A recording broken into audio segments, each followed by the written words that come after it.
Thank you, Martijn. It's always nice to see some familiar faces in the audience. And the setting is very familiar as well. It feels like I'm home. Let me start by asking a quick question. How many of us here are from commercial or finance or marketing side of things? Please raise your hand. Repeat the question with the mic. How many of us here are from sales, marketing, finance, commercial side of the business? If you can raise your hand. And how many are from supply chain and IT? All right. So if you're planning to come for S&OP Flavour Day 2025, maybe it would be better if you can convince a sales or finance colleague to be here with you. We'll already solve half of S&OP problems. Yeah. I'm Sandeep. I'm not a software guy. I spent most of my life in industry. I had the opportunity to design, implement, run, lead S&OP or supply chain planning at regional, at global level in L'Oréal, where I started my career. Then I moved to LVMH, then Adidas in the HQ in Germany. And 5 years ago, I decided to move to the obscure side of supply chain, which is software. I joined Blue Yonder, stayed there for 2 years, and now I'm with Slimstock for 3 years, where we help small and medium-sized organizations venture into S&OP. And during my entire journey in supply chain planning, I was always asking myself two things. The first one, even after spending or investing so much of human and financial capital, why do supply chains consistently suffer from out of stock and excess stock? And in worst cases, both out of stock on products that sell and excess on products that don't sell.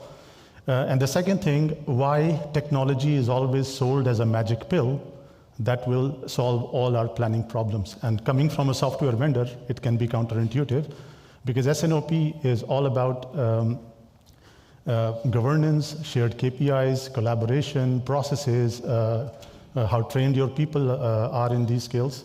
And technology is just an enabler, I would say, a facilitator.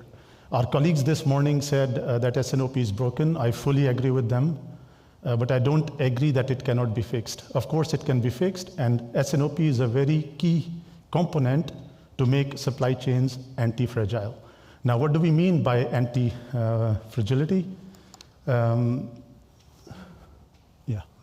So anti-fragile applies to a category of things that not only survive chaos, disorder, disruption, but gain value from it, gain advantage from it.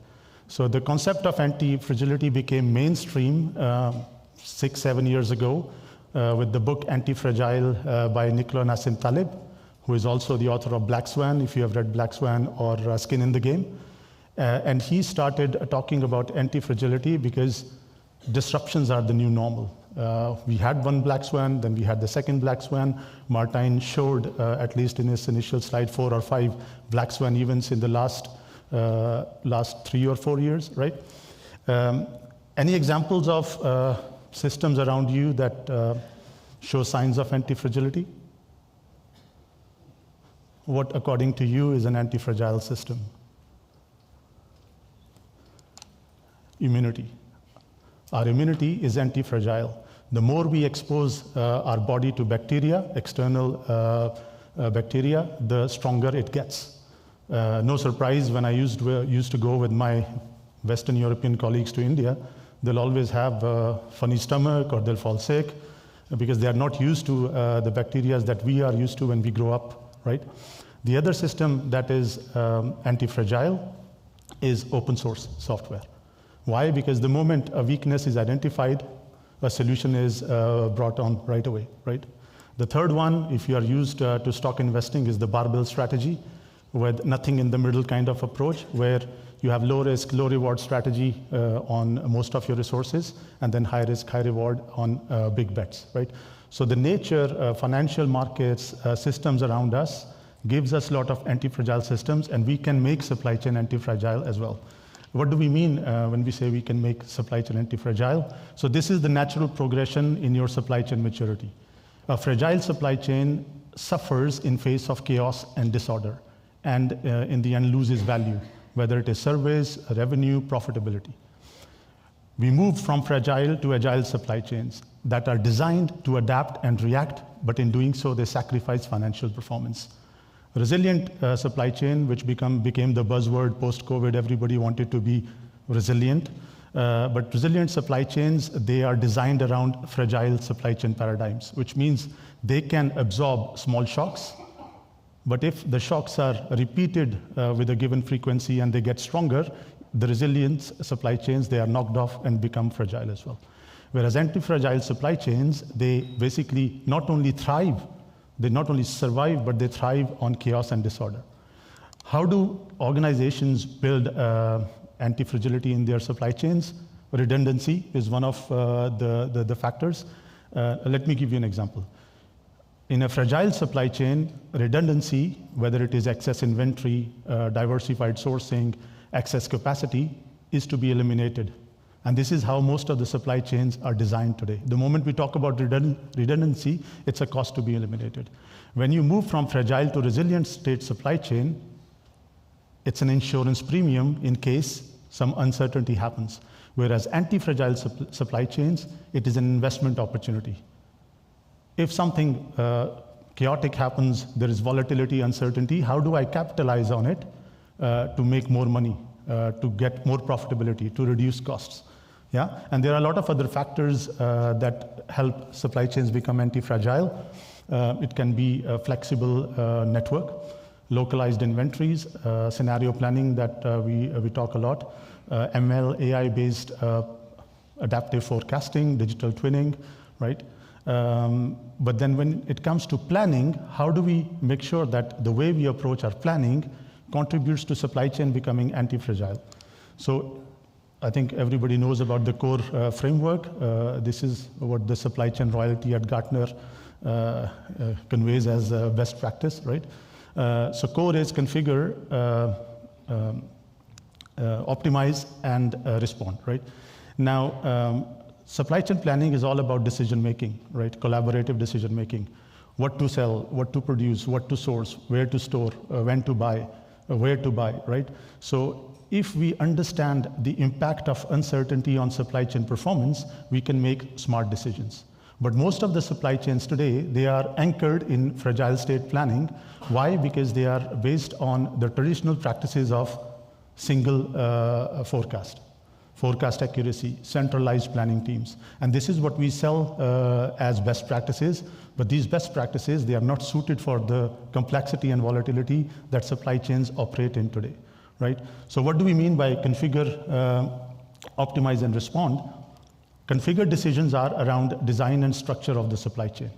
It is about acquisition of new resources, whether it is a new production line, whether it is a new warehouse, onboarding a new supplier, launching a new category, bringing in innovation. So it's acquiring new resources, disposing of existing resources if they're not adding value. The next is optimize. It is how do I make best use of my existing resources? And then a respond is how do I react to what happens in real life in the physical supply chains? Now, why the supply chains are in fragile state today? It's because we leave very little time to respond. Most of the time, we are firefighting, reacting, and sometimes extinguishing the fires that we light up ourselves, right? Next is fragile state planning, where you see basically the level of respond increases. And this is through scenario planning, real-time data integration, where you do still deterministic planning, but you have scenario A, scenario B, scenario C, or base, worst, best case scenario that we discussed. But it is still anchored in the fragile state paradigms. In case of anti-fragile supply chain, the key component to understand is optionality, which means nothing is fixed in my network. Depending on what's happening in different parts of the world, in my network, I can move my goods, I can move my production, I can move my supply, I can satisfy my demand from various locations. And knowingly and unknowingly, one of the industries that is today the best example of anti-fragile supply chains is fashion. If you go back 10 years, most of, I'm saying mass market fashion, not luxury fashion, most of the mass market fashion was Bangladesh, Vietnam, China, right? Cambodia, Pakistan. But it was the pre-COVID world where disruptions were very few. In the new world where disruptions are normal, fashion industry has reconfigured itself. So now you have production capacity and capabilities in Turkey, in Romania, in Morocco, right?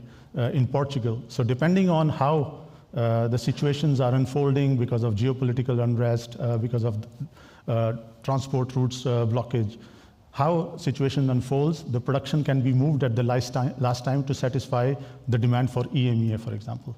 I'm sourcing something from Pakistan, I can easily move to Morocco, right? So optionality basically makes the supply chains become more anti-fragile, and if I'm getting a better pricing in Morocco than compared to Turkey, I can move my production and I can take advantage of a disruption or a chaos, right? Now, what is important to understand is that the current state, 9 out of 10 chief supply chain officers that are interviewed by Gartner, they say that disruptions are the new normal. We are going to operate for a very long time in a world where volatility, uncertainty, complexity, ambiguity is a baseline, right? It's not going to change. Now, in face of that, 63% of the supply chains are fragile supply chain. Again, everything according to Gartner, right? They publish a lot of content around anti-fragile supply chains and how you can use planning to become anti-fragile. 8% is the level of resilient supply chains. 6% is the level of truly anti-fragile supply chain in the top 50 supply chains they publish, right? And there are 11 key capabilities, supply chain capabilities that you need to understand to see how you can move from left to right on this graph. Becoming anti-fragile or moving from left to right depends on 3 things. First one, the understanding of impact of uncertainty on your financial and supply chain performance. And that can only come through visualization that you mentioned of the entire ecosystem. The second thing is ability to change. If my supply chain is designed around ability, I'm able to change in face of chaos, diversity, disruption, adversity, disruption. And the third thing is responsiveness, which is the speed change, how quick I am in changing. And once we have these 3 figured out, plus the 11 capabilities that Gartner recommends to embed in your S&OP design, then definitely you'll move the needle and become more and more anti-fragile in face of adversity and chaos. I'll be more than happy to discuss if you have any questions. We are just next to our colleagues from Pigment. So please let me know if you have any questions. Thank you.